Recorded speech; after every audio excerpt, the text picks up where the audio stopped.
Hello. Had a little hiccup in recording in the last video. So this is a continuation of the concept tests for rotational and angular motion. We're back on the figure skater question, right? So this is a figure skater who stands on one spot on the ice, spins around with arms extended. When she pulls in her arms, she reduces her rotational inertia I, and her angular speed increases so that her angular momentum is conserved, right? So we worked through a problem like this. Actually, with the numbers, right, we really completely solved it. This asks, compared to her initial rotational kinetic energy, her kinetic energy after she is pulled in her arms must be the same, larger, or smaller. And okay, so if we were to actually go through and solve this question, we'd go through a process that looks something like this, right? We would say, well, because there is no torque acting on her, her change in total angular momentum is 0. Whatever her initial angular momentum is, it's got to be equal to her final angular momentum, right? And angular momentum is omega times I, right? Angular speed times moment of inertia, right? Omega I initial must be equal to omega final, I final. Okay, rotational kinetic energy. Right, that's half omega squared I, right? So what is this, right? Is this true, then? Right? Is her initial rotational kinetic energy equal to her final rotational kinetic energy, right? Or is it greater or is it smaller, right? How do these compare? And okay, so let's compare the two. Right? We saw a problem very similar to this in the last video, right? When we were dealing with linear momentum, where we used this equation to make an argument that said something like, well, if her moment of inertia goes down by a factor of 2, then her angular speed must go up by a factor of 2. Right? If her moment of inertia goes down by a factor of 10, her angular speed must go up by a factor of 10, right? In order to keep this product the same as this product. And okay, well, if the angular speed goes up by a factor of 2, then the energy does not go up by a factor of 2, right? Or this, because this omega here is squared, you end up increasing this by a factor of 4, right? This is still down by a factor of 2, but this isn't up by a factor of 2, it's up by a factor of 4, then. So you've got this totally up by a factor of 2 over the initial kinetic energy, and right? If she somehow reduces her rotational inertia by a factor of 10, this goes up by a factor of 10. Omega squared is up by a factor of 100. That's down by a factor of 10. When you multiply them, you get up by a factor of 10, and she gains 10 times the rotational kinetic energy. And in any case, as long as she is decreasing her rotational inertia in order to increase her angular speed, because the angular speed here is squared, an increase in angular speed is going to actually cause an increase in rotational kinetic energy, right? If she pulls her arms in and decreases I in order to increase omega, her rotational energy will increase. It'll be 2 larger because she is rotating faster, and right, which of course implies that she must do work in order to do that. And that is true, right? And if you knew what omega and I were, you could calculate how much work she had to do.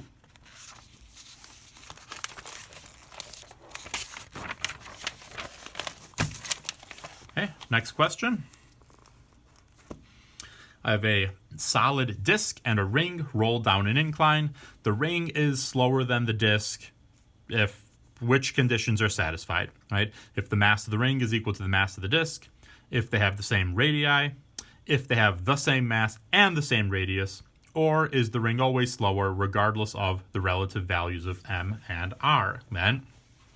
Okay, so remember when we worked through this problem in the lecture notes, right? This is a really, really good problem. Okay, so here's the illustration to this. If I was to just take a object of mass m and drop it some height h, right? By the time it got down there, simply under the influence of gravity, it would have speed root 2gh, right? That was independent of the mass of the object, or the size of the object. And that was a common theme in kinematics and in Newton's laws of motion, and even in work and energy, right? If an object is moving under the influence of gravity only, then its speed, its description of motion is going to be independent of its mass in almost every case, right? And independent of its size, right? Of course, we didn't care about the size of any object back when we were talking about kinematics or Newton's laws of motion.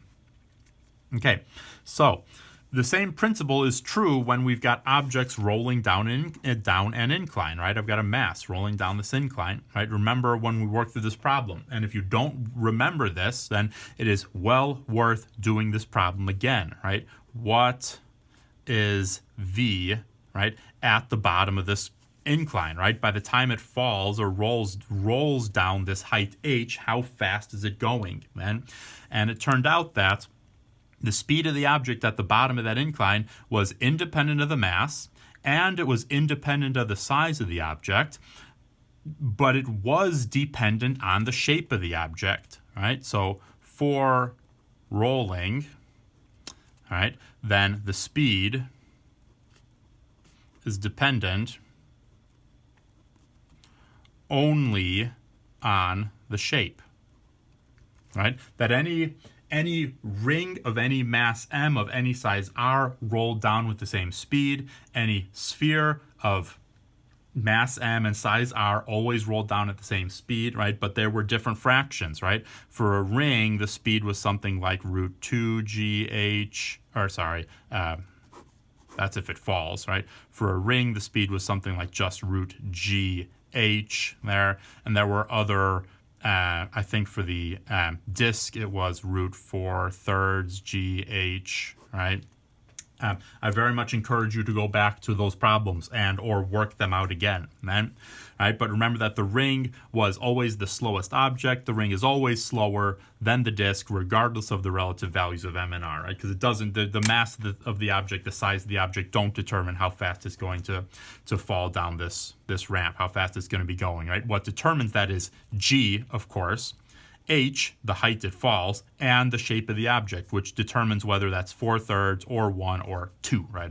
2 would be if it's just a point object, sliding frictionlessly straight down that incline. But very, very good review problem. Okay, let's see if yes, right, we've got a few more to do.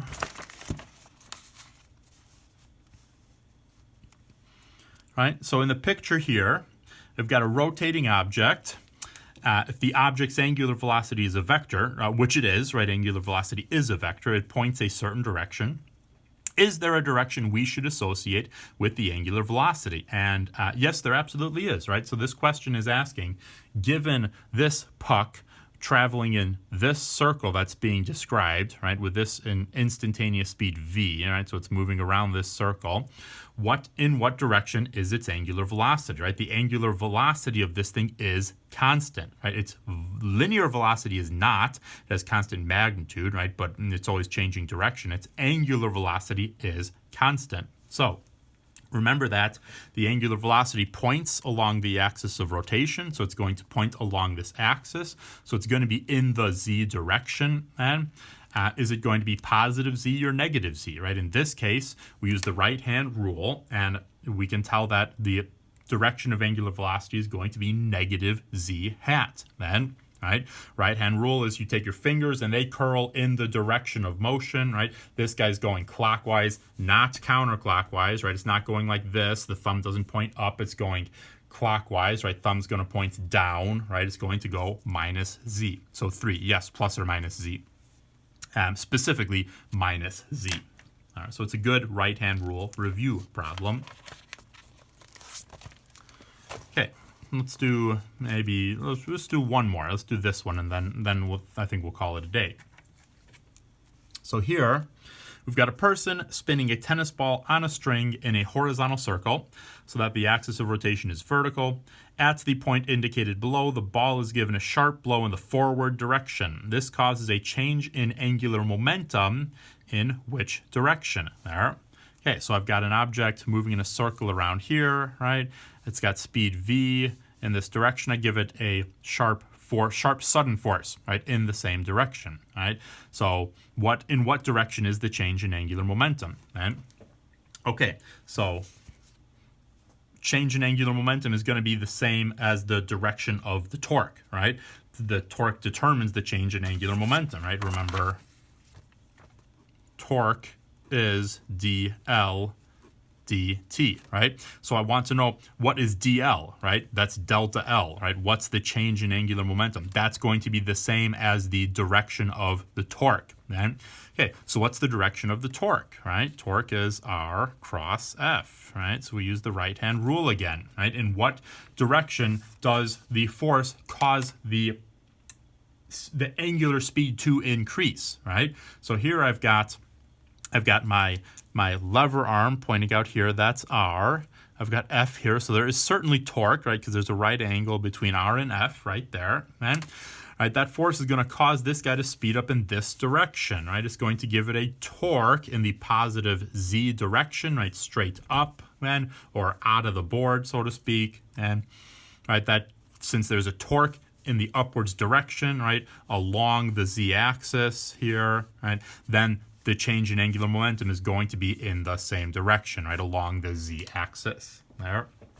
So those two I don't think are very challenging questions, but they're good review questions just to remind us that angular momentum and torque are actually vectors. They do have directions associated with them. Most of the time, those directions are not that hard to determine, right? But it's worth taking the time to think about them. Okay, thank you for joining me for this video, and I will see you next time.